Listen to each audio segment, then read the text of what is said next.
అనురాధ 4వ భాగం. కృష్ణమోహన్ పెళ్లికి నిరాకరిస్తాడు. ఇక అనురాధ సెంటర్లో ఇవ్వాల్సిన బట్టలు పోగొట్టుకుంటుంది. సత్యం నుంచి దూరంగా ఉండడానికి ప్రయత్నిస్తూ ఉంటుంది అనురాధ. దుర్గమ్మ తన నోటి దురుసుతో అందరినీ వేధిస్తూ ఉంటుంది. కథ కొనసాగుతుంది. ఆ దొడ్లో వాళ్ళందరికీ గుండెల్లో రాయి పడింది. ఇంటి ఓనర్ ఇల్లు ఖాళీ చేయమని నోటీస్ ఇచ్చేసరికి 25 ఏళ్ల బట్టి ఆ 3 లోగిళ్ళ వాళ్ళు నిశ్చింతగా ఉన్నారు. ఉన్న 2 వాటాల వాళ్ళు బదిలీ మూలంగా మారుతూ వచ్చారు. అద్దె తక్కువ, వీళ్ళకి ఇబ్బంది లేదు. మధ్యతరగతి కుటుంబీకులకి అంతకన్నా ఏం కావాలి? ఎప్పటినుంచో ఉన్న మూలంగా ఇంటాయన అద్దె కూడా ఏం పెంచలేదు. ఇప్పుడు ఇల్లు దొరకడం మాటలా? 100 రూపాయలు పెడితే 2 గదులు కూడా దొరకటం లేదు. దుర్గమ్మ మరీ బాధపడిపోయింది. ఎక్కడికి పోవాలి? ఇక్కడికి వచ్చినప్పటి నుండి కాస్త హాయిగా ఉంది. ఉన్న 4 కొడుకులు డబ్బు పంపడం మానేసి 4 ఏళ్ళవుతుంది. అప్పటి నుంచి ఆవిడ పని మరీ కటకటగా ఉంది. సత్యం ఏ పని చేయకుండా జులాయిగా తిరగటంతో వాళ్ళు డబ్బు పంపడం మానేశారు.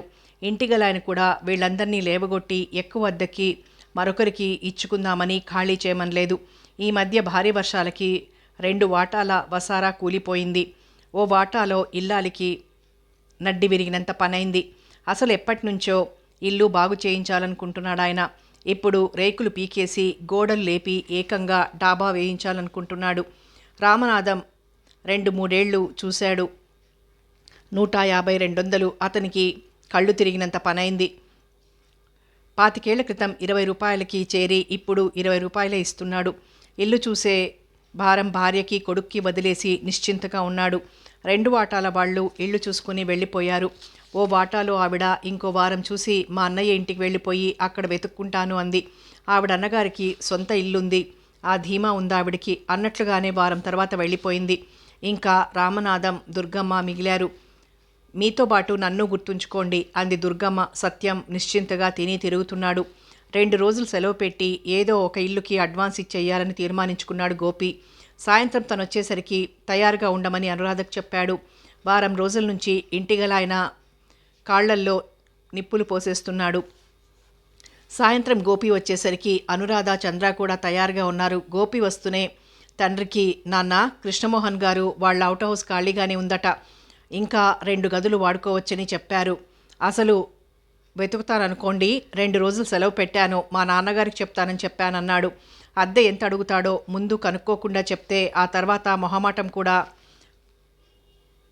అన్నాడు. అద్దె ఏమీ తీసుకోడనుకుంటా. ఒకవేళ తీసుకున్నా మనం ఇయ్యగలిగినంతే ఇవ్వచ్చు. అయినా నాకు ఇష్టం లేదు. ఒకవేళ ఎక్కడ ఈ వారంలో దొరక్కపోతే అక్కడికి వెళ్ళి వేరే ఇంటికి ప్రయత్నించవచ్చు అని. ఇప్పుడు దొరికితే మంచిదే. ఇప్పుడు దొరకంది అప్పుడు దొరుకుతుందా? అక్కడే ఉండి అంతా విన్న అనురాధ అంది. రేపు ఎల్లుండి సెలవు పెట్టాను కదా, ఏదో ఒకటి దొరక్కపోదు. అసలు ఆయన చెప్పింది చెప్పాడు. నువ్వు రెడీనా అన్నాడు. చంద్ర కూడా వస్తోంది, టీ తెస్తానుండు అంటూ లోపలికి వెళ్ళింది. రామనాథం ఆలోచిస్తున్నాడు. కృష్ణమోహన్ ఇంటికొచ్చాడు. తన పరిస్థితి అర్థం చేసుకునే ఉంటాడు కదా. ఒకవేళ అద్దె తీసుకున్నా తన తాహతు మించి తీసుకోడు. అసలు తీసుకోడేమో. అలా అద్దెకిచ్చుకునేవాడే అయితే ఇన్నాళ్ళు ఖాళీగా ఎందుకు ఉంచుకుంటాడు? ఒక్క మనిషి బోల్డంత సంపాదిస్తున్నాడు. దానికి తోడు మంచి మనసు. అది వరకు ఎవరి సహాయాన్ని ఆశించాడు. కానీ ఆర్థిక ఇబ్బందుల వల్ల అతని ప్లాన్లు, ఆశయాలు తలక్రిందులన్నాయి. ఇప్పుడు ఎంత చిన్నదైనా 3 గదులు తీసుకోవాలి. 150 ఇవ్వందే రాదు. ఈ పిల్లలకి ఉడుకు రక్తం. అభిమానపడి నెలకు 50-200తో కుదుర్చుకొని వచ్చేస్తారేమోనని భయపడ్డాడు కూడా. గోపి, చంద్ర, అనురాధ వెళ్ళి ఇళ్ల కోసం తిరిగొచ్చారు.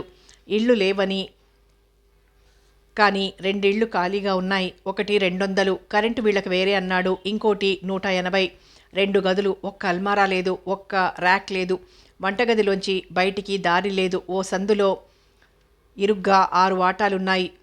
దారి ఉంది నల్లా పెట్టెలా. వెదవ నీళ్లు ఎవరు తోడుతారు? ముందే విసుక్కుంది చంద్ర. వంటగదిలోంచి దొడ్లోకి దారి ఉండి నల్లా ఉంటే తల్లికి ఎలాగైనా ఒప్పించి చేరొచ్చనుకుంది అనురాధ. రామనాథానికి, చంద్రాకి, బాబుకి కృష్ణమోహన్ ఇంటికి వెళ్ళిపోవాలనుంది. గోపికి ఏదో మొహమాటంగా ఉంది. కనకమ్మకి తండ్రి కొడుకులు ఆలోచించుకుంటారని నిశ్చింతగా ఉంది. ఎటొచ్చి అనురాధకి సుతారాము ఇష్టం లేదు.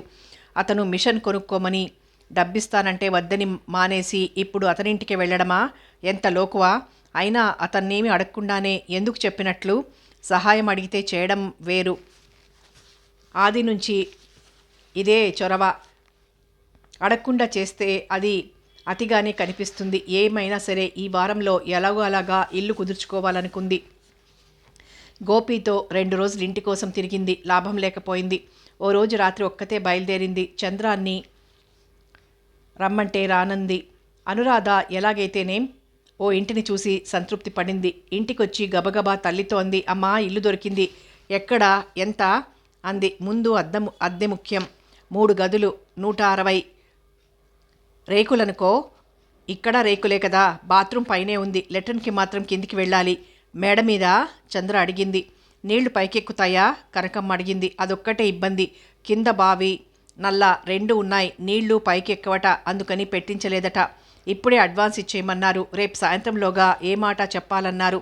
160 పైగా రేకులు, మేడ మీద మలమల మాడి చావాలి విసుగ్గా అన్నాడు రామనాథం.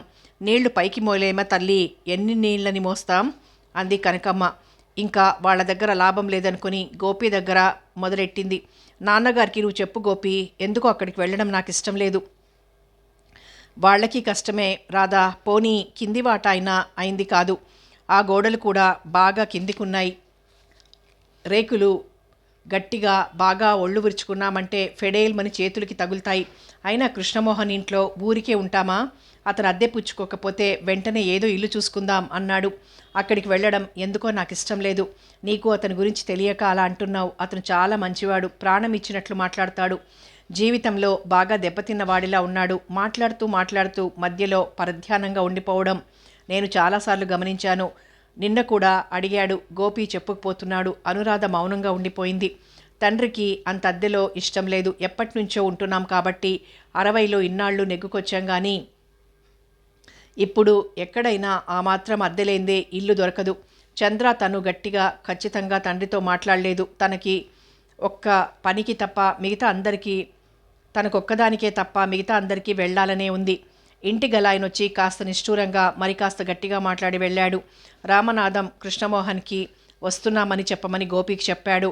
భార్యకి సామాను సర్దమని చెప్పాడు. పిల్లల్ని దులిపి ఇమ్మని ఒక్కొక్క సామాను జాగ్రత్తగా సర్దసాగింది. అనురాధ తల్లి దగ్గర, అమ్మా అతను మంచివాడు కాడని దుర్గమ్మగారు చెప్పింది కదా, అక్కడికి వెళ్ళడం ఏం మంచిది అంది. మరేం చేయాలి చెప్పు, ఒక్కసారిగా అంత అద్దెలు పోసి వెళ్ళలేం. అయినా మన జాగ్రత్తలో మనం ఉంటే ఎవరేం చేయగలరు అంది. మీకు ఇల్లు దొరికిందా? సామాను సవరించేస్తున్నారు. అయ్యో నా మాట మర్చిపోయారా? ఎక్కడా ఇల్లు వగర్చుకుంటూ అడిగింది దుర్గమ్మ. కనకమ్మ ఏదో చెప్పేలోగానే, బాబు మేము కృష్ణమోహన్ గారింటికి మారిపోతున్నాం, ఆయనే రమ్మన్నారు గర్వంగా అన్నాడు బాబు. వాడా? ఎందుకు రమ్మనడు? చేస్తున్నాను ఒక్కడికి తోచక అంటూ వెళ్ళిపోయింది. దుర్గమ్మ దిగులుగా పడుకుంది. తనెక్కడికి పోవాలి? ఇంకో 4 రోజులు చూసి ఇంటిగలాయన చెంబు తప్పేలా బయటికి గిరాటేస్తాడు. ఈ సత్తిగాడు పొద్దున పోతాడు, ఆకలేసినప్పుడు ఇంటికి తిరిగొస్తాడు. ఎన్ని తిప్పలు పెట్టావురా దేవుడా. వాడికి కుదురు లేకపోవడం వల్లనే ఉన్న కొడుకులు కలగజేసుకోవడం మానేశారు. వాడు ఓ దారిన పడితే తను ఎలాగో అలాగా గుప్పెడు గింజలు ఉడికేసుకుని బ్రతికేది. సామాను సర్దటమైంది. దుర్గమ్మ మళ్ళీ వచ్చింది. కాసేపు ఊరుకున్నట్లే ఊరుకుని, కనకమ్మ నేను మాట చెప్తాను, ఏమీ అనుకోకు. ఈడొచ్చిన పిల్లలున్నారు, జాగ్రత్త, మరోలా అనుకోకమ్మా. అయినా మీ పిల్లలు బుద్ధిమంతులు అని కాసేపు ఆగి, మా సత్తిగాడికే ఏదైనా ఉద్యోగం ఉంటే అనురాధను అడిగి మరీ మా సత్యానికి చేసుకోవాలనుకున్నాను అంది. అనురాధ కేసి చూస్తూ. అనురాధ మొహం తిప్పుకొని అక్కడి నుంచి వెళ్ళిపోయింది. మొదట మాటకి చిరాకుపడ్డ కనకమ్మ తర్వాత దుర్గమ్మ అన్న మాటకి తెల్లబోయింది. తర్వాత ఆవిడతో ఏమిటి పెద్దావిడ అనుకుంది. రామనాథం వాళ్ళు ఇల్లు మారి 4 రోజులైంది. అనురాధ ఒక్కసారి కూడా కృష్ణమోహన్కి కనబడలేదు. అసలు ఆ రోజు బట్టలు పోయాయని లోకమ్మ కేకలేసినప్పుడు చూడటమే అనురాధని. అతను ఇంట్లో ఉండేదే చాలా తక్కువ. రామనాథం 2 సార్లు వచ్చి మాట్లాడి వెళ్ళాడు. బాబు రోజు గుడ్ మార్నింగ్ అంకుల్ అంటూ పలకరిస్తాడు. చంద్రాకి అతని ఇల్లంతా చూడాలనుంటుంది. కానీ ఇంట్లో ఏమైనా అంటారేమోనని భయమేసి ఊరుకుంది. కనకమ్మకి ఇంట్లో చేసుకున్నది ఏదైనా ఇంత అభిమానంగా పెట్టాలని ఉంటుంది. మళ్ళీ మన వంట ఎంత ఏమనుకుంటారో అని ఊరుకుంటుంది. బోలెడంతా ఖాళీ జాగా ఉంది. రకరకాల పూల మొక్కలు ఉన్నాయి. అన్నింటికీ విరబూసినట్లు చెట్ల నిండా పూలే. చంద్రాకి అన్ని పూలు చూసేసరికి కళ్ళు కుట్టాయి. ఎవరూ చూడకుండా ఆ పూల మొక్కల మధ్య తిరుగుతూ చేత్తో పూలను తాకి చూసేది. అది ఓసారి కృష్ణమోహన్ కళ్ళబడింది. అతనొచ్చి పూలు కావలిస్తే కోసుకో అని నీ పేరేమిటి అని అడిగాడు. చంద్రావతి. అందరూ చంద్ర అంటారు అంది బెదురుగా. ఎన్ని పూలు కావలిస్తే అన్ని పూలు కోసుకో, ఎప్పుడు కావాలంటే అప్పుడు కోసుకో అనేసి వెళ్ళిపోయాడు. ఎంత మంచివాడు అనుకుంది చంద్ర. చంద్రాకి తెల్ల చామంతులంటే చాలా ఇష్టం. చామంతి మడి అంతా మొగ్గ తొడిగింది. ఇప్పుడిప్పుడే మొగ్గలు విచ్చుకుంటున్నాయి. విడిచినంత వరకు తెల్ల చామంతులు కోసుకుంది. తల్లికి అక్కకి కనకాంబరాలు కోసుకుంది. కాస్త మరువం కూడా కోసుకుని సంతోషంగా ఇంట్లోకి వచ్చింది. తను కుట్టిన గౌను హ్యాంగర్కి తగిలించి అది చాలా బాగా కుదిరినందుకు సంబరపడిపోతూ ఉన్న అనురాధకి ఒడి నిండా పూలతో సంతోషంగా వచ్చిన చంద్ర కనిపించింది. ఏమిటవి అంది. పువ్వులు. ఎక్కడివి? కనుబొమ్మలు ముడుస్తూ అడిగింది. ఎక్కడివేమిటి? అన్ని పూల మొక్కలుంటేనో ఆయనే కోసుకోమన్నారు. రోజూ కోసుకోమన్నారు గబగబా అంది. సిగ్గులేదు ఒకరి చెట్లవి కోసుకోవడానికి? అసలు అక్కడికి ఎందుకు వెళ్ళావు? కోపంగా అడిగింది. ఊరికే పూల చెట్లు చూస్తున్నాను, ఆయనే వచ్చి కోసుకోమన్నారు. ఆశగా చూస్తే అన్నారు, రేపటి నుంచి కోసావంటే మాత్రం మాట దక్కదు. కావలిస్తే వీధిలోకి వచ్చినప్పుడు కొనుక్కో. ఇక్కడ వీధిలోకి ఏమీ రావు నసుగుతున్నట్లంది. వీధిలోకి రాకపోతే బజారెళ్ళి కొనుక్కో విసుగ్గా అంది. ఆ మర్నాటి నుంచి చంద్ర పూల జోలికి పోలేదు. ఓసారి చంద్ర కనిపించినప్పుడు కృష్ణమోహన్ అడిగాడు, పూలు కోసుకోవటం లేదా అని. చెట్టుకుంటేనే అందంగా ఉన్నాయని అందుకని తడబడింది. ఇంటిలో పెద్దవాళ్ళో లేక అనురాధ అని ఉంటారు. కృష్ణమోహన్ ఇంకేం మాట్లాడలేదు. నెల రోజులు గిర్రును తిరిగిపోయినాయి. ఈ నెల రోజుల్లో 2 సార్లు అనురాధ కృష్ణమోహన్ కళ్ళబడింది. అతన్ని చూస్తూనే తల వంచుకొని వెళ్ళిపోయింది. మొదటిసారి కొంచెం బాధపడ్డాడు. రెండోసారి అదేం లేదు. అద్దె ఎంత ఇస్తే బాగుంటుందిరా అని కొడుకుని అడిగాడు రామనాథం. గోపి చెప్పలేకపోయాడు. అనురాధ తప్ప అందరూ తలో సలహా ఇచ్చారు. ఆఖరికి మరీ 100 రూపాయలు ఇస్తే బాగుండదు, 150 ఇస్తే సరి అనుకున్నాడు. కొడుకునిమ్మన్నాడు తండ్రి. మీరు పెద్దవారు, మీరివ్వండి అంటూ గోపి తప్పించుకున్నాడు. రామనాథం ఉదయం కాఫీ తాగ్గానే వెళ్ళాడు. కృష్ణమోహన్ అప్పుడే కాఫీ తీసుకుంటున్నాడు. రామనాథం వద్దన్నా వినకుండా రామనాథానికి మరో కప్పు కాఫీ తెప్పించాడు. కాసేపు ఆ కబురు ఈ కబురు మాట్లాడి మీరు అద్దె ఎంతో చెప్పలేదని అడుగుదామని వచ్చాను అంటూ నసిగాడు. ఓసారి రామనాథం కేసు చూసి నాకు అద్దెకిచ్చుకునే అలవాటు లేదండి. అతని మాట పూర్తి కాకుండానే రామనాథం అన్నాడు, మీరు అలా అంటే కాదు, మాకు మొహమాటంగా ఉంటుంది, మీరు చెప్పాలి. మీరు ఇంటి కోసం వెతుకుతున్నారు, ఇల్లు ఖాళీగా ఉంది కదా అని చెప్పాను, అంతేకాని అద్దె కోసం కాదు అన్నాడు స్థిరంగా. మీరలా అనకూడదు. పోనీ ఇదన్నా మీరు తీసుకోవాలి అంటూ తను తెచ్చిన 150 అక్కడే ఉన్న టీపాయ్ మీద పెట్టబోయాడు. నాది ఒకటే మాట, తీసుకునేవాడినైతే మొదటే తీసుకునేవాడిని, తీసేసుకోండి అన్నాడు. ఇంక రామనాథం ఏం మాట్లాడలేకపోయాడు. తర్వాత అతని దగ్గర సెలవు తీసుకుని వెళ్ళిపోయాడు. అందరూ అతనిది వెన్నలాంటి మనసు అనుకున్నారు. దుర్గమ్మ చెప్పిన మాటలన్నీ అబద్ధాలని అనుకుంది కనకమ్మ.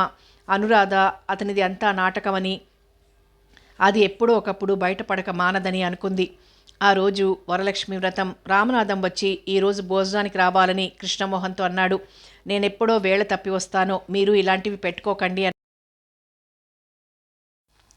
గోపీని చూస్తూనే ఏదో అడగబోయిన కృష్ణ కనకమ్మని చూస్తూ చటుక్కున లేచి నిలబడ్డాడు.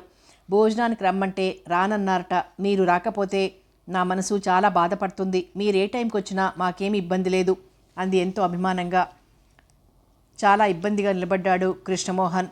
సుభద్రమ్మ గారి దగ్గరుంటే చనువుంది, వెళ్ళకపోతే ఏమనుకుంటారో, వెళ్దామంటే మొహమాటం.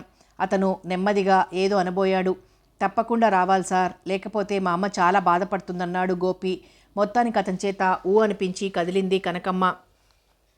కనకమ్మ వడ్డిస్తుంటే అనురాధ నెయ్యి మంచినీళ్లు వడ్డించింది. మొదట పెట్టింది మినహా మళ్ళీ కృష్ణ మారు వేయించుకోకపోవడం చూసి కనకమ్మ బలవంతంగా వేసింది. మీరు మొహమాట పడుతున్నారంటూ. నాకు మొహమాటం లేదు, వెయ్యకండి, అనవసరంగా పారేయాల్సి వస్తుంది అన్నాడు. వాళ్ళ భోజనాలైనాయి. కృష్ణమోహన్ మరో 10 నిమిషాలు కూర్చుని రామనాథం దగ్గర సెలవు తీసుకుని వెళ్ళిపోయాడు. పిల్లలందరికీ అన్నాలు వడ్డిస్తూ కనకమ్మ తనలో అనుకున్నట్లుగా అంది. మొహమాటస్తుడు, సరిగ్గా భోజనం చేయనేలేదు అని క్షణమాగి మళ్ళీ అంది. బుద్ధిమంతుడు, డబ్బుందన్న గర్వం లేదు. దుర్గమ్మ అలా అందేమిటి? ఆవిడ చెప్పిన లక్షణాలు ఒక్కటి కనిపించటం లేదు. ఇన్నాళ్లైందొచ్చి ఇటువైపుకే రాలేదు. అతని మంచితనమంతా తెలిసినట్టే అమ్మ మాట్లాడేస్తోందనుకుంది అనురాధ. అతను మంచి మనసుతో చేసే ప్రతి పని వెనక ఏదో కుట్ర ఉన్నట్టుగానే అనిపిస్తోంది అనురాధకి. ఉన్నట్టుండి శ్రీమతి అంది. అవును, అతని పెద్దవాళ్ళెవరో కనుక్కొని మన రాధని అడగకూడదా? కట్నం పెద్దగా అడక్కపోవచ్చును. అక్క, తీవ్రంగా అంది అనురాధ. అలా అక్కగారినెప్పుడు కసురుకున్నట్లు మాట్లాడలేదు అనురాధ. శ్రీమతి ఆ తీవ్రతకి తెల్లబోయింది. నేను తప్పు మాటేమన్నాను రాధా? ఏం నీకిష్టం లేదా? అంది నెమ్మదిగా. లేదన్నట్లు గబగబా తలూపింది. అరుణ అక్కకి ఇక్కడికి రావటమే ఇష్టం లేదు. సందు దొరికింది కదా అని చంద్ర అంది. మధ్యాహ్నం 2 గంటలైంది. కృష్ణమోహన్ అప్పుడే లేచి మొహం కడుక్కుని వచ్చేసరికి రాజు కాఫీ చేసి తీసుకొచ్చాడు. అతను కాఫీ తీసుకుంటుండగానే ఆంజనేయులు, అనసూయ వచ్చారు. మీ ఇల్లు చూద్దామని వచ్చాను అన్నయ్య గారు, నవ్వుతూ అంది అనసూయ. రండి రండి అంటూ సంతోషంగా ఆహ్వానించాడు కృష్ణమోహన్. అందరికీ కాఫీలు ఇవ్వగానే రాజుకి బజారు వెళ్ళమని పురమాయించొచ్చాడు. ఇప్పుడు చెప్పండి, ఇన్నాళ్లకి నా ఇల్లు చూడాలనిపించిందా అని అడిగాడు. నాదేం తప్పులేదండి, ఇదిగో ఈయన గారికి పాపం తీరుబడి ఉండటం లేదు అంటూ భర్త కేసు చూసి నవ్వింది. పాపం ఆంజనేయులు మరీ బిజీ అయిపోయాడు అంటూ నవ్వాడు. నీకేం నాయనా, కూర్చుని ఎన్ని కబుర్లైనా చెప్తావు. ఓ రోజు వెళ్ళకపోయినా ఇబ్బంది లేదు, అడిగేవాళ్ళుండరు. నాకలా కాదే అన్నాడు. తర్వాత ఇల్లంతా చూసి చాలా బాగుందని మెచ్చుకుంది. అనురాధ వాళ్ళెక్కడుండేది అని అడిగింది. వాళ్ళు అవుట్ హౌస్లో ఉంటున్నారు, వెనకవైపు ఇంకో 2 గదులున్నాయి, అవి వాడుకుంటున్నారు అని చెప్పాడు. కలర్స్ కూడా చాలా మ్యాచింగ్గా వేయించారండి అన్నది అనసూయ. తర్వాత ముగ్గురు ఇంటి విషయాల్లోకి దిగిపోయారు. కొంతసేపు అయ్యాక అనసూయ అనురాధ వాళ్ళ దగ్గరికి వెళ్తానని చెప్పొచ్చింది. అప్పుడే వాళ్ళు కొత్త చీరలు కట్టుకున్నారు. అనసూయను చూస్తూనే అనురాధ ఎదురెళ్ళి చేయి పట్టుకుని లోపలికి తీసుకొచ్చింది. బట్టలు కుట్టుకోవడానికి వెళ్ళడం మూలంగా ఇంచుమించు రోజు చూసుకునేవారు. ఇప్పుడు అలా చూసుకోకపోవడం వల్ల ఏదో వెల్తిగానే ఉంది ఇద్దరికి. చాలాసేపు అందరూ కబుర్లు చెప్పుకున్నారు. కనకమ్మ, అతన్ని కూడా పిలుచుకురా అనసూయ, పలహారం చేద్దురు గాని అంది. ఇప్పుడేం వద్దండి పిన్నిగారు, ఎక్కడా ఖాళీ లేదు అంది. అదేం కుదరదు, మీ ఇంటికి వచ్చినప్పుడు నువ్వేమిచ్చినా నేను కాదనలేదు. కావలిస్తే రాత్రికి భోజనం మానై అంది అనురాధ. తప్పనిసరై కొద్దిగా తీసుకుంది అనసూయ. ఇంకా వెళ్తానని అనసూయ లేచింది. కనకమ్మ బొట్టు పెట్టి తాంబూలమిచ్చింది. అనసూయ రాదని ఓసారి రమ్మని చెప్పొచ్చేసింది.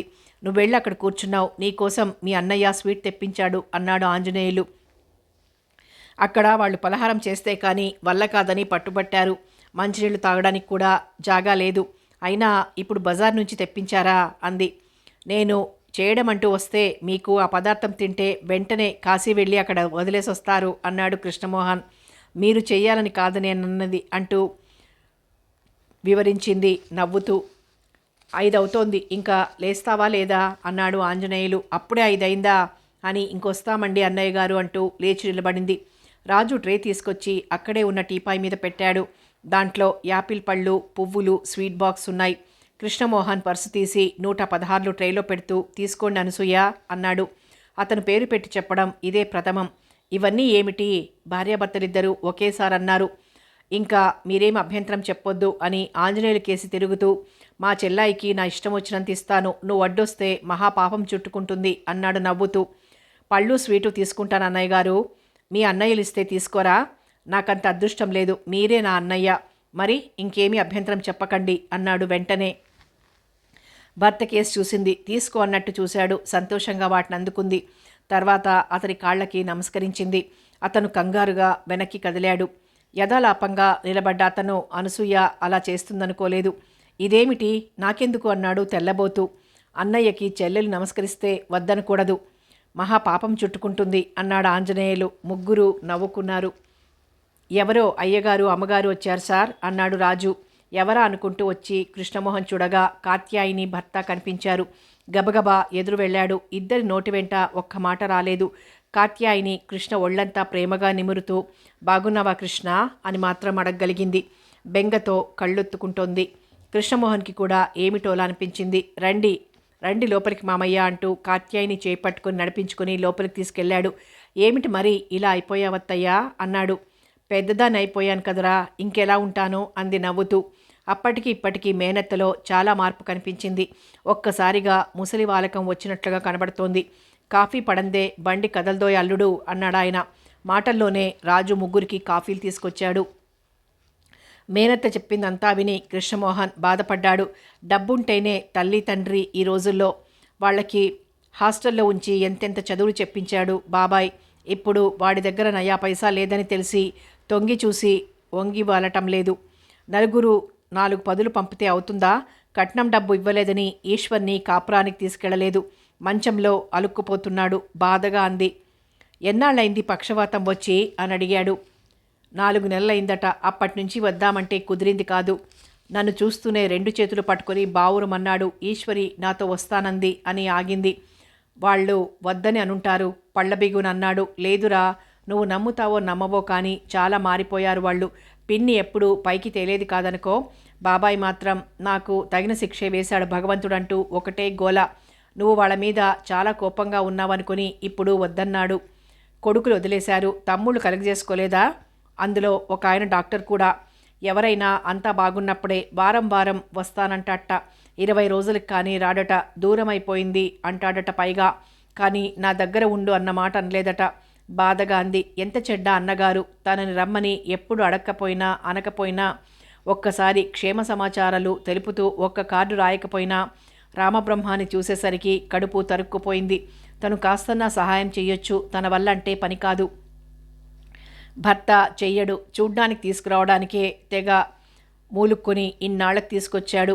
కృష్ణమోహన్ ఎవరికో ఫోన్ చేసి వచ్చాడు. తర్వాత రాజుని పంపి టాక్సీ తెప్పించాడు. ఆ టాక్సీలో కృష్ణ, కాత్యాయిని, ఆమె భర్త బయలుదేరారు. టాక్సీ ఓ డాక్టర్ గారింటి ముందాగింది. కాసేపు మామూలు విషయాలు మాట్లాడుకున్నాక కృష్ణ డాక్టర్ గారితో విడిగా అన్ని విషయాలు వివరంగా మాట్లాడాడు. నీ మేనల్లుడు చాలా గొప్పవాడే అయ్యాడు. ఏమిటో అనుకున్నాను. భర్త మాటలు కాత్యాయినికి వినపడలేదు. ఆవిడ దృష్టంతా కృష్ణ డాక్టర్తో విడిగా ఎందుకు మాట్లాడుతున్నాడా అని ఆలోచిస్తోంది. అసలు ఇక్కడికి ఎందుకు తీసుకొచ్చాడు? మొదట టాక్సీ తెప్పించి తను బయలుదేరుతుంటే రామబ్రహ్మం ఇంటికి అనుకుంది. ఆ డాక్టర్ కృష్ణ వచ్చి కూర్చున్నారు. కాఫీలు తీసుకోవడం అయిపోయింది. ఇంకా బయలుదేరదామా అన్నాడు కృష్ణ. డాక్టర్ లేచి లోపలికి వెళ్ళాడు. డాక్టర్ లోపలికి వెళ్ళగానే కృష్ణ మేనత్తతో అన్నాడు. ఈయన చాలా మంచి డాక్టర్ అత్తయ్య. పక్షవాతం కేసులు ఎన్నో నయం చేశారు. నేను అన్నీ మాట్లాడాను. అక్కడ అన్నీ వివరంగా చెప్పమను. ఒరే, ఈయన పెద్ద డాక్టర్లా ఉన్నాడు. డబ్బు ఎంత అవుతుందో అవన్నీ నేను చూసుకుంటాను. నేను అన్నీ మాట్లాడేశానుగా. అక్కడ మీరేమి ఇవ్వద్దు. కానీ ఒక్కటత్తయ్యా, నువ్వే నీ అన్నగారికి వైద్యం చేయిస్తున్నావు అంటే అర్థం కాక అడిగింది. నా సంగతి అక్కడ చెప్పొద్దు, నాకు ఇష్టం లేదు. అదేమిట్రా, ఇంత మంచి మనసుతో చేస్తూ మధ్య నాకా మంచి పేరు? నీ మీద వాళ్ళకి వెనకటి భావం లేదురా. నువ్వు నమ్మట్లేదు. వాళ్ళకి నా మీద ప్రేమ ఉందని తెలిసి కాదు, ఉండాలనే ఆశ కాదు. ఆయన మంచంలో అలుక్కుపోతున్నాడని చెప్పావు, బాధపడ్డావు. సాటి మనిషిగా చేస్తున్నానంతే. నువ్వు చెప్పొద్దు. చెప్పావంటే నీ దగ్గరికి ఎప్పుడూ రాను. చివరి మాటని నవ్వుతూ తేల్చేశాడు. డాక్టర్ మెడికల్ బ్యాగ్తో తిరిగొచ్చాడు. డాక్టరు, కాంపౌండరు, కాత్యాయిని భర్త టాక్సీలో కూర్చున్నారు. నువ్వు రావా? ఆశ్చర్యంగా అడిగింది కాత్యాయిని. ఇప్పుడు కాదు అని. డబ్బేమైనా కావాలా అని అడిగాడు. కాత్యాయిని మాట్లాడలేదు. ఇంత చేస్తున్నవాడు తను కూడా వస్తే బాగుండేది. అన్నయ్య పూర్తిగా మారిపోయాడని బాధపడింది. అత్తయ్య మొహమాట పడుతోందనుకుని పర్సులోంచి 300 తీసిస్తూ ఎందుకైనా అవసరమవుతుందేమో ఖర్చు పెట్టు అన్నాడు. ఆవిడ మౌనంగా అందుకుంది. టాక్సీ కదిలి వెళ్ళిపోయింది. ఎక్కడ చూసినా ఫ్లూ జ్వరాలే. ఏ హాస్పిటల్లో చూసినా కిటకిటలాడుతూ ఉన్నారు జనం. ఓ ఇంట్లో ఒకరికి వచ్చిందంటే ఆ ఇంట్లో ప్రతి వ్యక్తిని పలకరించి మరీ వెళ్తోంది. మొదట చంద్రాకి, బాబుకి వచ్చింది జ్వరం. భార్యాభర్తలిద్దరూ బయలుదేరి వెళ్ళి 10 రోజులైంది. గోపి తల్లికి రాయలేదు. ఈ ఉత్తరం చూసిందంటే నుంచున్న పళంగా బయలుదేరి వచ్చేస్తుందని. గోపి ఇద్దరిని డాక్టర్ దగ్గరికి తీసుకొస్తున్నాడు. ఓ రోజు చంద్ర లేవలేకపోయింది. ఈ చలితో నేను రాలేనన్నయ్యా అంది. గోపి డాక్టర్ని ఇంటికి తీసుకొచ్చాడు. మొదట 2 రోజులు కృష్ణమోహన్కి తెలియదు. తర్వాత తెలిసి డాక్టర్తో తను లోపలికెళ్ళాడు. కృష్ణని చూస్తూనే అనురాధ లోపలికి వెళ్ళిపోయింది. చంద్రాకి, బాబుకి తగ్గేసరికి రాత్రికి గోపికి జ్వరం. అనురాధకి కూడా ఒళ్ళంతా నొప్పులుగా ఉందనిపించి గబగబా వంట పని కానిచ్చింది. చంద్ర చాలా నీరసంగా లేవకుండా ఉంది. చంద్రాకి, బాబుకి అన్నం పెట్టి కాసేపు పడుకుందామని పడుకుంది. ఇంకా మళ్ళీ లేవలేదు. గోపి ఓపిక చేసుకుని లేచి రాధను లేపాడు. రాధ మూసిన కన్ను తెరవట్లేదు. బాబు, గేట్లో నిలబడి రిక్షా పోతుంటే పిలు, వెళ్ళి డాక్టర్ని తీసుకొస్తాను అన్నాడు గోపి. బాబు గేటు దగ్గర నిలబడ్డాడు. అప్పుడే ఇంటికి వచ్చిన కృష్ణమోహన్ బాబుని చూసి, అప్పుడే ఓపికొచ్చిందా, ఎండలో నిలబడ్డావు అన్నాడు నవ్వుతూ. మా రాధకి కూడా జ్వరం, అసలు కళ్ళు తెరవటం లేదన్నాడు. రాధకి జ్వరమా? ఎప్పటినుంచి అడిగాడు. పొద్దున తిరిగి పనిచేసింది, పడుకుని ఇంక లేవలేదు. గోపికి జ్వరమని తెలుసు. బాబు చేత కబురు చేశాడు ఆఫీసుకు రానని. తను వెళ్ళి చూసొచ్చాడు కూడా. ఇక్కడెందుకు నిలబడ్డావు అని అడిగాడు. బాబు చెప్పాడు. నేను తీసుకొస్తాలే, నువ్వు లోపలికెళ్ళు అన్నాడు. బాబు వెళ్ళిపోయాడు. కాసేపు కూర్చొని కృష్ణమోహన్ వెళ్ళి డాక్టర్ని తీసుకొచ్చాడు. అంత జ్వరంలోనూ కృష్ణమోహన్ని చూస్తూనే రాధ ముఖం ముడుచుకుపోయింది. డాక్టర్ ఇంజెక్షన్ ఇచ్చి మందులిచ్చి ఎలా వాడాలో చెప్పి వెళ్ళిపోయాడు. కృష్ణమోహన్ గోపితో ఇంటిలో వంట చేయించవద్దని చెప్పాడు. రాజు వండి తీసుకొస్తాడని చెప్పాడు. అబ్బే వద్దండి, వాళ్ళిద్దరికేగా చంద్ర చేస్తుంది మొహమాట పడిపోతూ అన్నాడు. అతను వెళ్ళి డాక్టర్ని తీసుకురావడమే గోపీకి మొహమాటంగా ఉంది.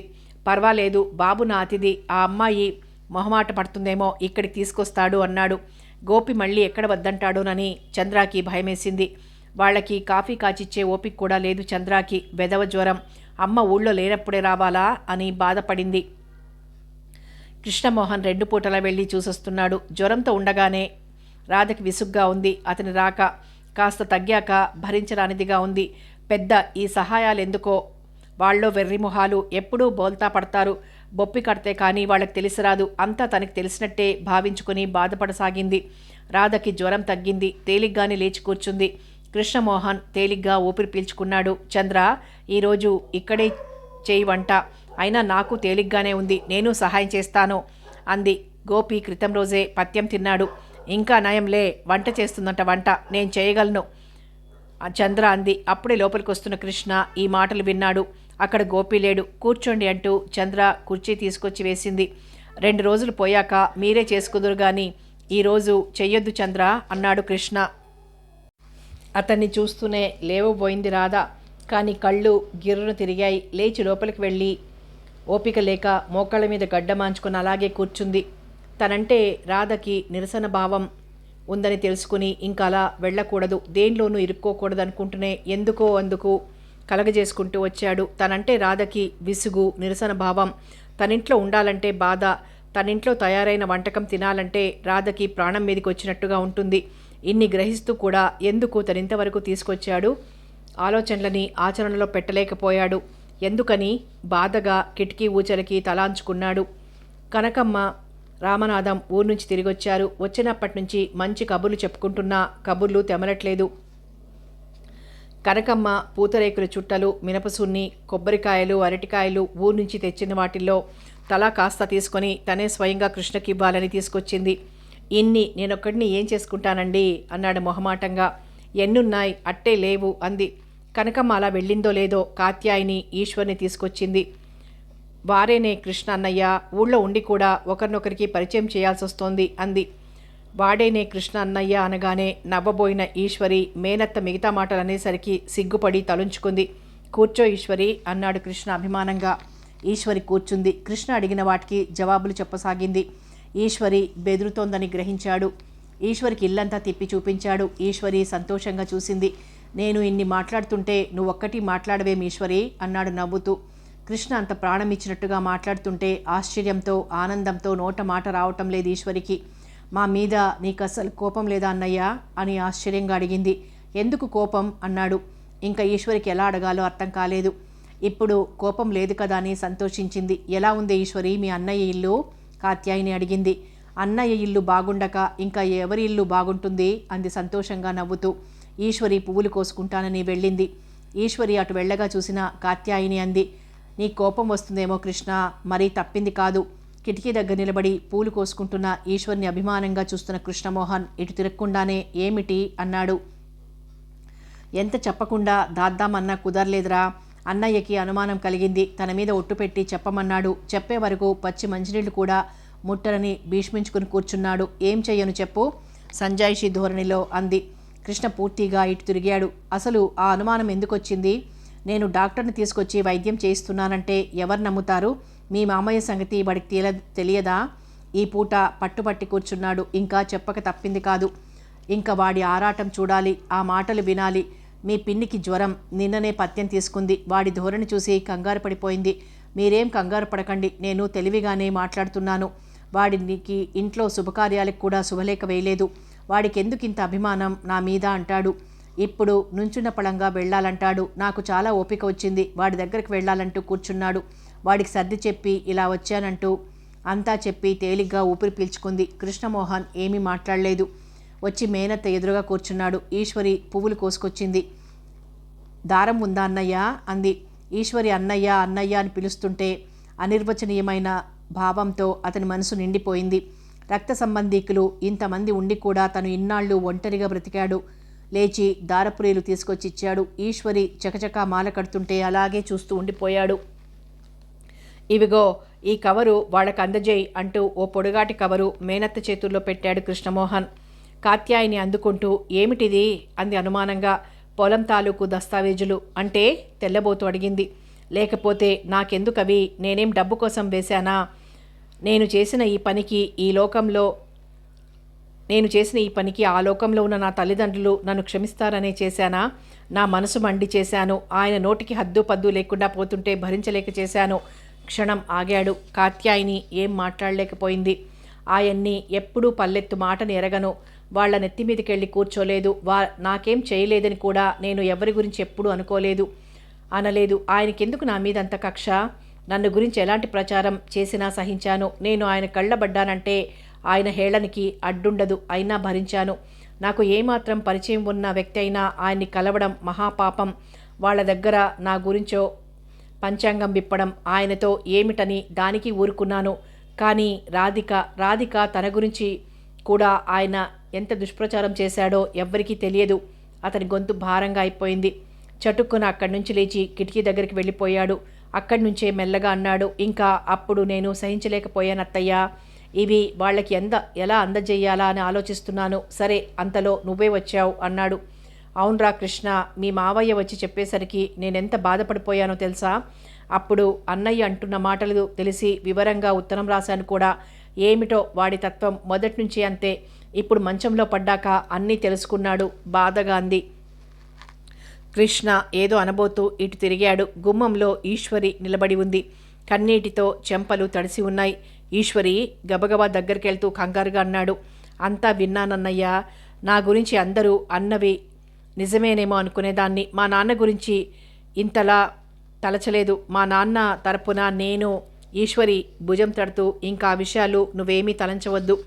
ఏదో ఆ సంగతులు గుర్తుకొచ్చి నేను అన్నాను. నువ్వు కంటతడి ఎప్పుడు పెట్టకూడదు. ఇంటి ఆడపడుచు అందరినీ అథారిటీ చేస్తూ నవ్వుతూ ఉండాలి, తెలిసిందా అన్నాడు. కన్నీటి తెరల మధ్య సంతోషంగా నవ్వింది ఈశ్వరి. తర్వాత మేనత్తతో అన్నాడు కృష్ణమోహన్. ఎలాగో వచ్చావు, ఇక్కడ కొన్నాళ్ళుండి వెళ్ళత్తయ్యా. ఎందుకుండన్రా, ఆఖరి మజిలీ నీ దగ్గరే అందావిడ. ఈశ్వరి కేసి తిరుగుతూ అత్తయ్యతో నువ్వు రావాలి ఈశ్వరి అన్నాడు. అన్నయ్య ఎప్పుడు వస్తానో ఇప్పుడు మాతో రావా అని అడిగింది. వస్తానన్నాక రాకుండా ఉండను.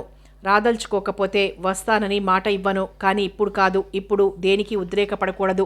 ఇంకా వాడు వెనకటి మనిషి అనుకుంటున్నావేమిటి అంది కాత్యాయిని. నాన్న చాలా మారిపోయారన్నయ్యా అని ఈశ్వరి ఒకసారి అన్నారు. అందుకే చెప్తున్నాను. నన్ను చూడగానే ఆయన ఆనందంతో తను అదివరకు చేసినవన్నీ ఏకరు పెట్టి హైరాణ పడిపోతారు. ఇప్పుడు ఆయనకి విశ్రాంతి కావాలి అన్నాడు. ఇప్పుడు నువ్వు రాకపోతే నీకింకా తన మీద కోపం పోలేదనుకుని ఇంకా కాస్త బాధపడతారన్నయ్యా అంది మెల్లగా ఈశ్వరి. ఈరోజే అర్జెంటుగా ఊరు వెళ్తున్నానని, 10 రోజుల్లో వస్తానని, రాగానే వస్తానని చెప్పు. నేను డాక్టర్ గారితో మాట్లాడాను. తగ్గుతుందని చెప్పాడు. ఇంట్లో తిరుగుతూ ఆయన పనులు ఆయన చేసుకోగలిగితే చాలు. ఆయన మానసికంగా బాధపడకుండా చూడండి అన్నాడు. 3 నెలలు తీర్థయాత్రలు చేసి ప్రకాశ్రావు, పార్వతి తిరిగి ఇంటికి వెళ్లే ముందు కృష్ణమోహన్ దగ్గరికి వచ్చారు. అది వరకులా వాళ్ల రాక కృష్ణమోహన్కి ఆనందం కలిగించలేదు. మనసులో బెదురుని కనబడనీయకుండా వారిని సంతోషంగా ఆహ్వానించాడు. ఇక్కడ అనురాధను చూసి పార్వతి ఏ విధంగా ఫీల్ అవుతుందో అని అతని భయం. రాధ అప్పుడు జ్వరం వచ్చాక మళ్ళీ అతని కంటపడలేదు. రాధని చూడాలని ఆతృతని అతను నొక్కిపెట్టి ఆలోచించడం మానేశాడు. వాళ్ళు వచ్చి స్నానాలు కాఫీలు తాగేసరికి కాత్యాయిని వచ్చింది. ఈశ్వరి రాలేదా అత్తయ్య అని అడిగాడు కృష్ణ. వదినగారులు వచ్చారు. అమ్మ ఒక్కతే చేసుకోలేదు. 4 రోజులు పోయాక వస్తానని చెప్పు అన్నయ్యకి అని చెప్పింది. కాత్యాయిని ప్రకాశ్రావుని గుర్తుపట్టింది కానీ పార్వతిని గుర్తుపట్టలేదు. తర్వాత తెలిసాక ఒకరినొకరు ఆప్యాయంగా పలకరించుకున్నారు. మీ అన్నగారికి ఇప్పుడు కులాసాగా ఉందా అంటూ పార్వతి అడిగింది. ఇప్పుడు కాస్త మెరుగే. రావడం అంటే క్షణాల మీద వస్తుంది కానీ తగ్గడానికి సంవత్సరాలు పడతాయి అంది కాత్యాయిని. పలహారాలు అయ్యాక కృష్ణమోహన్ బయటికి వెళ్తూ నేను 1 గంటలో వచ్చేస్తాను. ఒకవేళ ఆలస్యమైతే నా కోసం చూస్తూ కూర్చోకండి. మీరు భోజనం చేసేయండి అన్నాడు. ఎంత పొద్దుపోయినా పర్వాలేదు, అందరూ కలిసే చేద్దాం అన్నారు పార్వతి, కాత్యాయిని. అతను వెళ్ళిపోయాడు. భోజనాలు అయ్యాక అందరూ కాసేపు కబుర్లు చెప్పుకొని చోట పడుకున్నారు. 3 గంటలైంది. కాత్యాయనికి మెలకు వచ్చి లేచి కూర్చుంది. ఇంకా పార్వతి నిద్రపోతోంది. ప్రయాణాలు చేసుందేమో, చాలా అలసిపోయినట్టుగా ఉంది. పార్వతిని లేపకుండా యువతలకు వచ్చేసింది కాత్యాయిని. చెట్ల నిండా పూలే, పెట్టుకునే వాళ్ళేరి అనుకుంది. పెళ్లి సంగతి కృష్ణ దగ్గర ఎలా కదపాలో ఆవిడికి అర్థం కావటం లేదు. వాడి మనసు బాధపడకుండా కదపాలి అనుకుంది. 2 లైన్లు బారుగా బంతి చెట్లు, వాటి నిండా ముద్దబంతి పూలు, ఎరుపువి పసుపువి విరబూసి ఉన్నాయి. పోనీ బంతిపూలు కోసి దండలు కట్టి గుమ్మాలకు కడదామని లోపలికి వెళ్ళి ఓ పళ్ళెం తీసుకొచ్చింది. కాత్యాయిని ముందు చెట్లవి కొయ్యలేదు. చూడ్డానికి అందంగా ఉంటాయని వాటిని ఉంచేసింది. వెనక చెట్లవి కోద్దామని వెళ్ళింది. కాత్యాయిని పూలు కోస్తుంటే ఎవరిదో పరిచయం ఉన్న గొంతులా వినిపించింది. అవుట్ హౌస్లో ఎవరో ఉన్నారని చెప్పాడు కృష్ణ. వాళ్ళు తనకి తెలుసున్న వాళ్ళ అని ఆలోచిస్తున్నంతలో ఆ పరిచయం ఉన్న గొంతు మళ్ళీ వినిపించింది.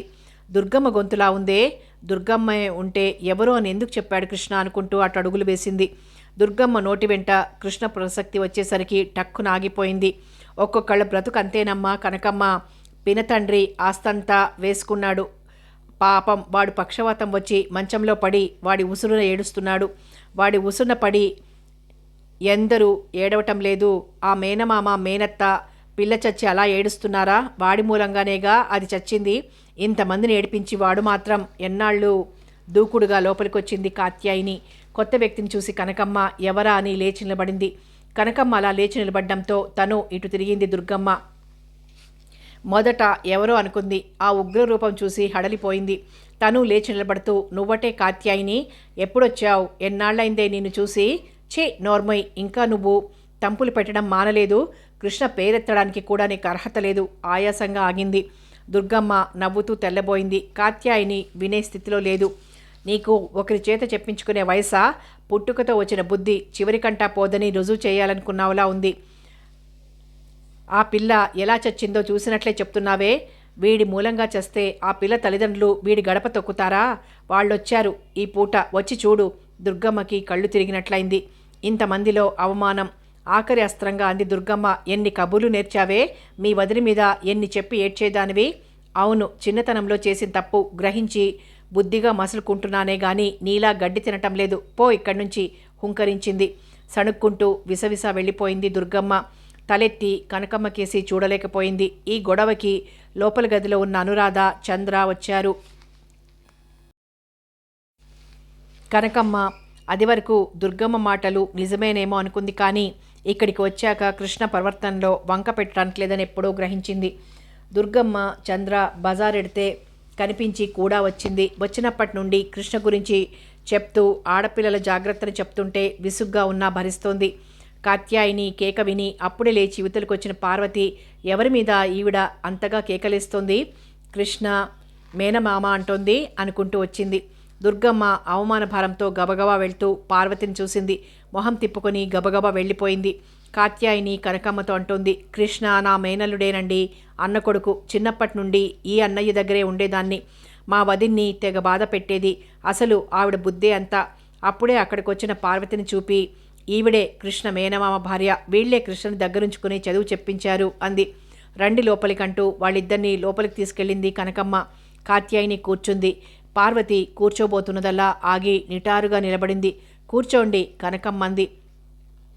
కూర్చోవమ్మా అంది కాత్యాయిని.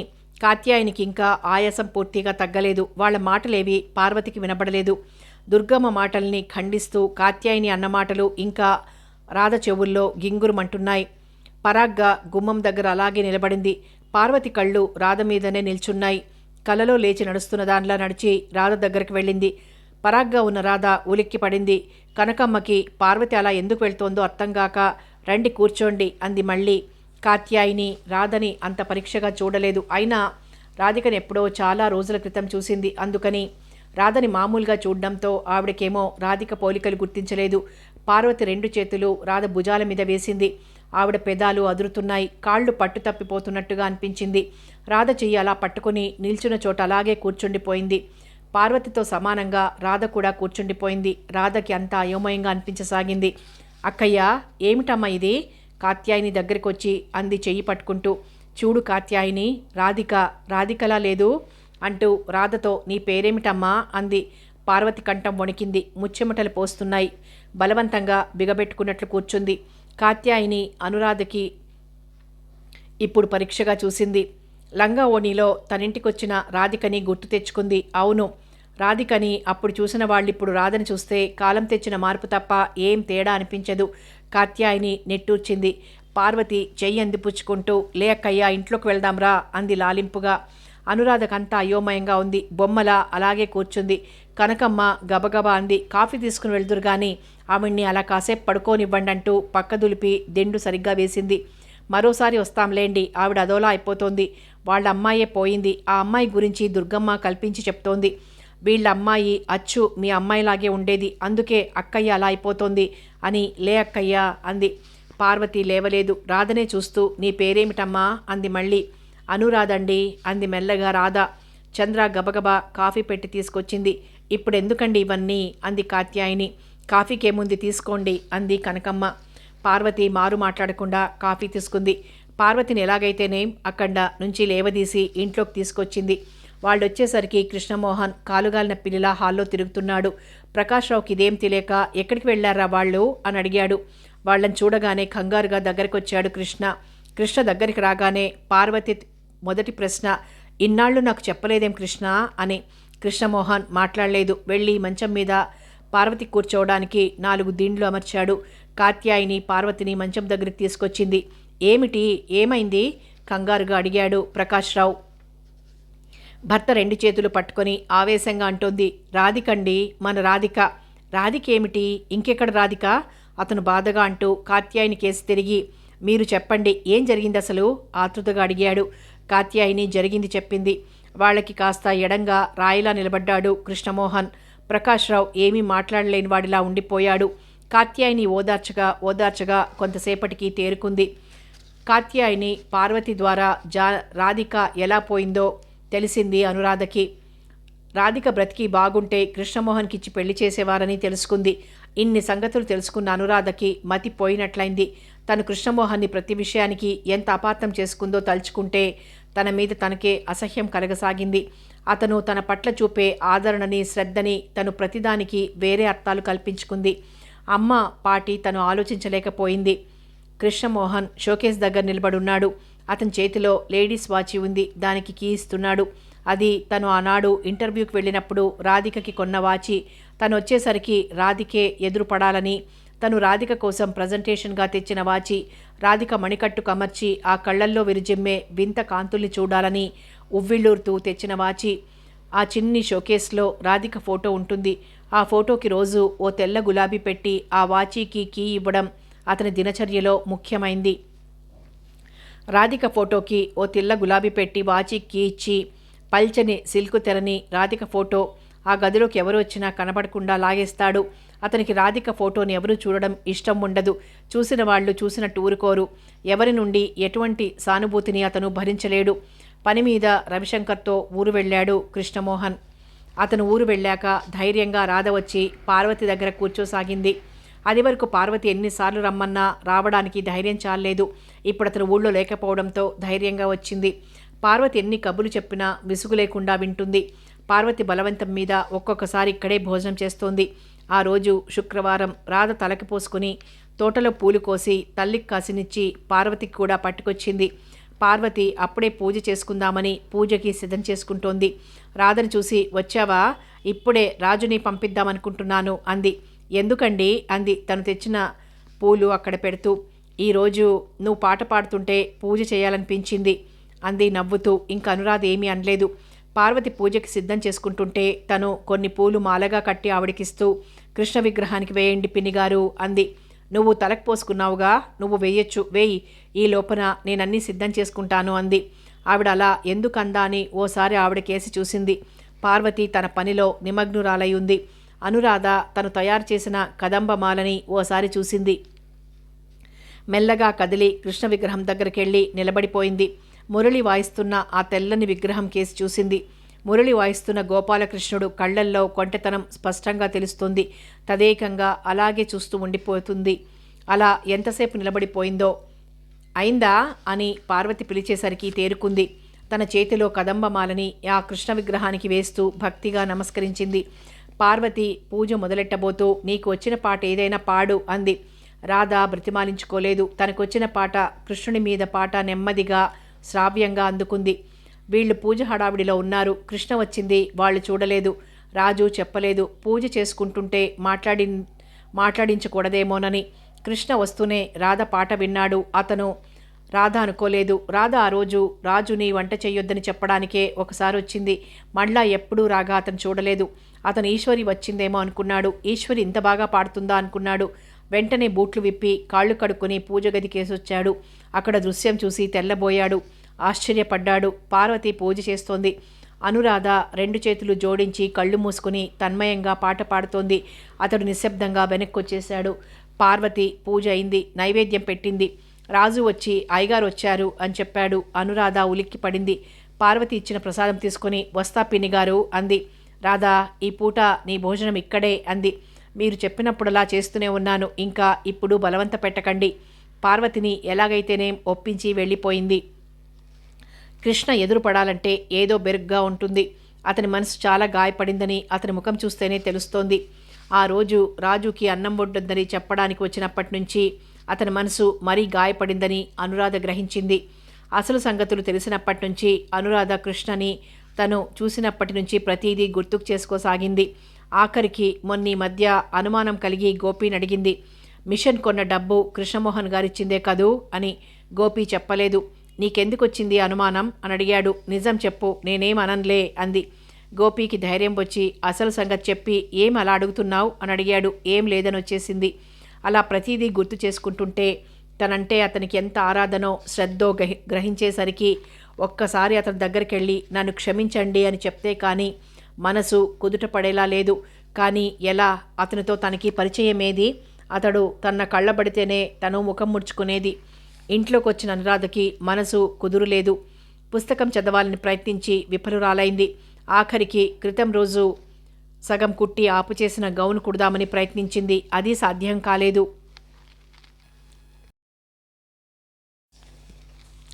అందరికీ జ్వరం వస్తోంది.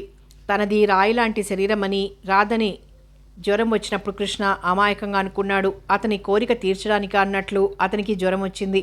ఊర్లో బయలుదేరేటప్పుడే అతనికి బద్ధకంగా అనిపించింది.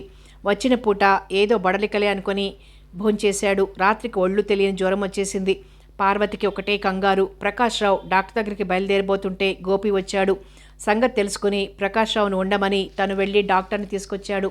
కృష్ణకి జ్వరమని తెలిసిన రాధకి కాలు నిలవలేదు.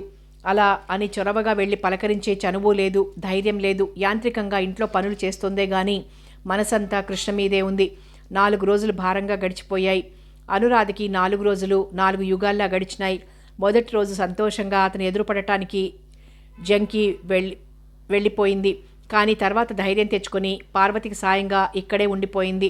పార్వతి దిగులుతో అన్నం తినకపోతే నా చేత్తో పెట్టినా తినరా అంటూ మారం చేసి పార్వతి చేత అన్నం తినిపించింది.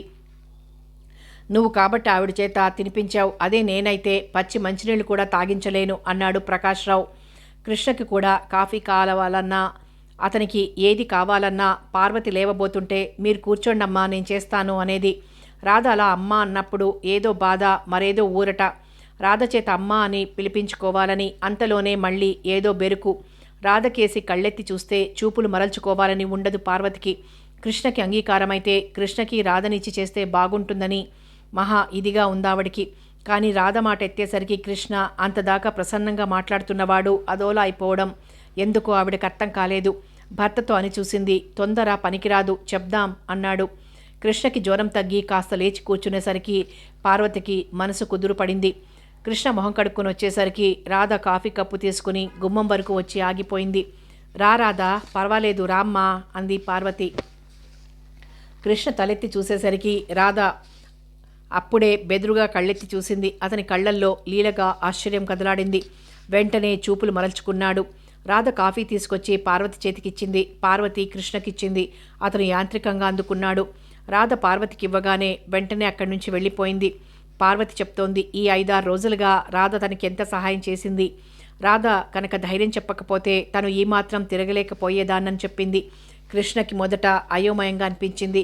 తర్వాత అత్తయ్య బాధ చూడలేక అత్తయ్యని ఓదార్చడానికి వచ్చి ఉంటుంది. పోనీ అత్తయ్యతో కూడా మాట్లాడకుండా ఆవిడ మనసు నొప్పించలేదు, నయం కదూ అనుకున్నాడు. కృష్ణ పత్యం తిన్నాడు. 2 రోజులు ఇంట్లో విశ్రాంతిగా ఉండిపోయాడు. అతను హాల్లో ఉన్నప్పుడు అతని పక్క నుంచే వెళ్ళాలంటే ఏదో బెదురుగా జంకుగా అనిపించినా ధైర్యం తెచ్చుకొని తలుంచుకొని లోపలికి వెళుతోంది. రాధ అలా ఇంటిలో తిరుగుతుంటే మనసుకేదో రిలీఫ్గా ఉన్నా మళ్ళీ అంతలో ఏదో దిగులుగా అనిపించింది అతనికి. అత్తయ్య వాళ్ళు వెళ్ళిపోతే రాధ తన ఎదురుపడటానికి కూడా ఇష్టపడదు. ఏమిటి తను మళ్ళీ రాధ గురించి ఆలోచిస్తున్నాడు? కృష్ణకి 50 రూపాయలు ఇస్తూ, కృష్ణ ఓ మంచి చీర తీసుకురా అంది పార్వతి. అతను అవి అందుకోకుండానే, చీర? ఎలాంటి చీర? ఎవరికో అతనికి అర్థం కాలేదు. రేపు రాధ పుట్టినరోజున విన్నాను, నా దగ్గర వాళ్ళు అనలేదనుకో. ఇందాక నేను వెళ్ళేసరికి రాధ తల్లి చీర కొనుక్కోమంటోంది. రాధ ఇంకా నాకు పుట్టినరోజులేమిటి వద్దంటోంది. నాకు చీర కొనివ్వాలనిపించింది అంది. అంత అభిమానం పెంచుకుంటోంది. ఆఖరికి ఇది ఎలా పరిణమిస్తుందోనని అతనికి ఓ పక్క కంగారుగా ఉంది. వీళ్ళిక్కడి నుంచి తొందరగా వెళ్ళిపోతే బాగుండునని కూడా అనుకున్నాడు. ఎలాంటి చీర? పోనీ నువ్వు మావయ్య వెళ్ళకూడదు అన్నాడు. రాధని చూశావు కదా, నీ కంటికి ఏది బాగుంటే అది తీసుకురా అంటూ అతని చేతిలో డబ్బు పెట్టబోయింది. ఉండని, తర్వాత తీసుకుంటాను. అలా కాదు, ముందు తీసుకో అంటూ చేతిలో పెట్టబోయింది. తీసుకుంటానన్నాగా, కొట్టుకు వెళ్ళి రావడానికి పెట్రోల్ ఖర్చులు కూడా తీసుకుంటాను, సరేనా అంటూ నవ్వాడు. ఇంకా మేము 2 రోజుల్లో వెళ్ళిపోదామనుకుంటున్నాం కృష్ణ అంది. ఏమత్తయ్యా ఇక్కడ బాగాలేదా? ఎప్పట్లా అభిమానంగా అనేశాడు. ఇన్నాళ్ళు సందడిగా ఉన్న ఇల్లు ఒక్కసారి బోరెత్తినట్లు అయిపోతుంది. ఎన్నేళ్లున్నా వెళ్ళేటప్పుడు నీకు అలాగే అనిపిస్తుంది అంది వాత్సల్యంగా. మళ్ళీ తనే అంది, ఇలా ఒంటరిగా ఎన్నాళ్ళుంటావు కృష్ణ? సతీష్, రాజేష్ల వివాహాలయ్యాక నీకు తీరిగ్గా పిల్లని వెతకమన్నావు. నువ్వు నా మాట వింటేనే నేను ఇక్కడికి వచ్చేది. కృష్ణ మౌనంగా నిలబడిపోయాడు. ఎప్పుడో అప్పుడు ఇలా అడుగుతుందని అనుకుంటూనే ఉన్నాడు. వస్తానత్తయ్య, టైం అయిందంటూ వెళ్ళిపోయాడు. కృష్ణ వెళ్ళిన వైపే చూస్తూ ఉండిపోయింది పార్వతి. అనురాధనే ఇష్టపడకపోతే ఇంకా మరెవరిని ఇష్టపడతాడు? రాధిక పోలికలు అచ్చుగుద్దినట్లున్న రాధనే చేసుకొనివాడు ఇంకా ఇలాగే ఒంటరిగా మిగిలిపోతాడా? ఆవిడ కళ్ళనీళ్లతో ఉండిపోయింది. అనురాధ మొదట తెల్లబోయిన తర్వాత ఏమీ మాట్లాడకుండా పార్వతి ఇచ్చిన చీర అందుకుంది. కనకమ్మకి చాలా మొహమాటంగా అనిపించింది. రాధ అలా వెంటనే తీసుకోవడం ఆశ్చర్యం అనిపించింది. కానీ రాధ మనసులో ఆవేదన, బాధ ఆవిడకి ఏమీ తెలియదు. ఇది కృష్ణ చేత తెప్పించింది. ఇది తను నిరాకరిస్తే అది అతను తెచ్చినందుకే అని అనుకోగలడు. ఇది రాధ ఆందోళన. రాధ వెంటనే ఆ చీర కట్టుకొని పార్వతి కాళ్ళకి తల్లి కాళ్ళకి నమస్కరించింది. పార్వతి గుడికి వెళ్దామంటే వెంటనే ఒప్పుకుంది. వెంట వెళ్ళింది. ఆ వీధిలోనే ఉండే మాస్టర్ అమ్మాయిని పెళ్లి కూతుర్ని చేస్తున్నామని పేరంటం పిలిచారు. కనకమ్మ పార్వతి వెళ్తుంటే రమ్మన్నారు. రాధ రానంది. చంద్ర కూడా రానంది. వాళ్ళు వెళ్ళిపోయారు. రాధ గేటు వరకు వచ్చి అక్కడ కాసేపు నిలబడింది. ప్రకాష్ రావు అప్పుడే బయటికెళ్ళాడు. అలా తిరిగి వస్తానని. అనురాధ కొద్ది క్షణాలు అలాగే ఆలోచిస్తూ ఉండిపోయింది. ఒక నిశ్చయానికి వచ్చిన రాధ ఇంట్లోకొచ్చింది. చంద్ర నవల చదువుకుంటూ మంచం మీద పడుకుంది. అనురాధ స్వీట్ ప్లేట్లో పెట్టుకుంది. నెమ్మదిగా బయటకొచ్చింది. గుమ్మం వరకు వచ్చిన రాధ ఆగిపోయింది. కాళ్ళు దడదడలాడాయి. అతను హాల్లోనే ఎదురుపడితే అదృష్టం అతను హాల్లో లేడు. రాధ అతని గుమ్మం వరకు వచ్చింది. లోపలికి వెళ్లాలంటే అడుగు ముందుకు పడలేదు. జారిపోతున్న ధైర్యాన్ని కూడదీసుకుని మెల్లగా లోపలికి అడుగుపెట్టింది. కృష్ణమోహన్ షోకేస్ దగ్గర నిలబడున్నాడు. వాచీకి కీ ఇస్తూ పాదాల సవ్వడికి గాజుల చిరు శబ్దానికి అతను కొద్దిగా తల ఇటు తిప్పాడు. తను తెచ్చిన ఆకాశ నీలం నైలెక్స్ చీరలో బొమ్మలా నిలబడ్డ అనురాధని కొద్ది క్షణాలు రెప్పవేయడం మర్చిపోయిన వాడిలా చూస్తూ ఉండిపోయాడు. అంతలో వెంటనే తేరుకొని చూపులు మరల్చుకున్నాడు. కొద్ది క్షణాలే అయినా అతను చూసిన ఆ చూపులో తనంటే అతనికి కోపం లేదని, నిరసన భావం లేదని రాధ గ్రహించింది. దాంతో కాస్త ధైర్యం కలిగింది. మెల్లగా అడుగులో అడుగు వేసుకుంటూ టేబుల్ వరకు వచ్చి ఆగిపోయింది. మెల్లగా కనులెత్తి అతని కేసి చూసింది. వద్దనుకుంటూనే సరిగ్గా అతను అప్పుడే రాధ కేసి చూశాడు. అనురాధ కళ్ళల్లో బాధ, పశ్చాత్తాపం స్పష్టంగా తెలుస్తున్నాయి. రాధ కళ్ళు వాల్చేసుకుంటూ మీకు స్వీట్ ఇద్దామని ఆగిపోయింది. అతను వాచీకి కీ ఇవ్వడమైంది. నన్ను క్షమించమని అడుగుదామని కూడా వచ్చాను. అసలు సంగతులు తెలియక మీ మనసు చాలా బాధ పెట్టాను. నన్ను క్షమించండి. రాధ గొంతు వణికింది. అసలేం జరిగిందని క్షమించడానికి? కీ ఇచ్చిన వాచిని అటు ఇటు తిప్పి చూస్తూ అన్నాడు. నా పొరపాటు నాకు తెలుసు. వినేవారుంటే నేరాలు చెప్పేవారికి కొదవలేదని తెలుసుకోలేకపోయాను. అసలు సంగతులు తెలిసినప్పటి నుండి మీకు చెప్పాలని, మళ్ళీ మీరు ఏమనుకుంటారోనని అతని మనసు తనకి తెలిసిపోయింది. కానీ తన మనసు అతనికి అర్థమయ్యేలా ఎలా చెప్పాలో తెలియక రాధ మనసు గిలగిల్లాడుతోంది. అతని కేసి చూసే ధైర్యం లేని దానిలా చేతిలో స్వీట్ ప్లేట్ కేసి చూస్తూ ఉండిపోయింది.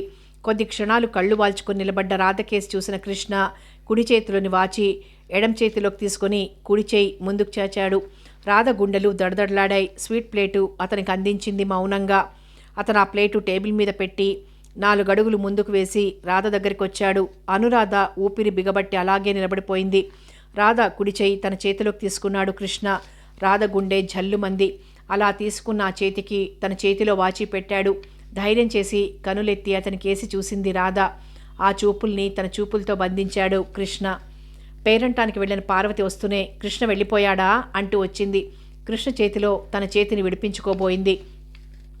కృష్ణ రాధ చేయి విడవకుండా అలాగే పట్టుకొని ముందుకు కదిలాడు. పార్వతి అప్పటికే గది వరకు వచ్చింది. పార్వతి కళ్ళల్లో ఆశ్చర్యం, ఆనందం. ఇద్దరూ ఆవిడ కాళ్ళకి నమస్కరించారు. ఆవిడ మనసు సంతోషంతో ఉక్కిరి బిక్కిరైంది. అనురాధని అక్కున చేర్చుకుని రాధ తల నిమురుతూ, రాధా, నేను చాలా అదృష్టవంతురాల్ని. ఈసారి నేను బయలుదేరిన వేళ మంచిది. ఈసారి మంచి శకునమై ఉంటుంది. అందుకనే నువ్వు నా కళ్ళబడ్డావు. మీ వాళ్ళు ఒప్పుకుంటే మేము పీటల మీద కూర్చొని కృష్ణ కాళ్ళు కడిగి కన్యాదానం చేస్తాం. ఆనందంతో ఉక్కిరి బిక్కిరి అవుతూ ఏదేదో మాట్లాడుతున్న పార్వతి చెప్పే మాటలు శ్రద్ధగా వింటూ ఆవిడ కౌగిలిలో అలసిపోయి చల్లని తల్లి ఒడిలో గువ్వలా ఒదిగినట్లున్న అనురాధని చూస్తూ అలాగే నిలబడిపోయాడు కృష్ణమోహన్. సమాప్తం. అనురాధ నవల సమాప్తం. మరో మంచి నవలతో మళ్ళీ కలుసుకుందాం.